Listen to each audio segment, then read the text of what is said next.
தமிழகத்தின் மின் நிலை மற்றும் இந்தியாவின் அணுசக்தி குறித்த ஆய்வறிக்கை சென்னையில் உள்ள தமிழ்நாடு மின்சார வாரிய அலுவலகத்தில் வெளியிடப்பட்டது. தமிழகத்தில் தற்போது அனல் மின் நிலையம், அணு மின் நிலையம், காற்றாலை மற்றும் பயோகேஸ் மூலம் மின் உற்பத்தி செய்யப்படுகிறது. இந்த ஆய்வறிக்கையில் சுற்றுப்புற சூழலுக்கு கேடு விளைவிக்காதவாறு மின் உற்பத்தி இருக்க வேண்டும் என்று வேண்டுகோள் விடுக்கப்பட்டுள்ளது. தமிழ்நாடு சிச்சுவேஷன் இந்த வருஷம் எல்லாம் மேனேஜ் பண்ணிடுவோம். 2011, 2012 இந்த புது இன்ஸ்டாலேஷன்ஸ் வர ஆரம்பிக்கும்.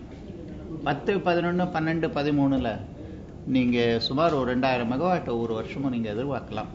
அது வந்தால் ஒரு பை 2013 நல்ல ஒரு சர்ப்ளஸ் சிச்சுவேஷனில் நம்ம போய் சேர்ந்துடலாம். இந்த அளவிற்கு மின்சார வளர்ச்சி ஏற்பட்டால் தற்போது உள்ள மின் பற்றாக்குறை அடுத்த சில ஆண்டுகளில் தன்னிறைவடையும் என்று கூறப்படுகிறது.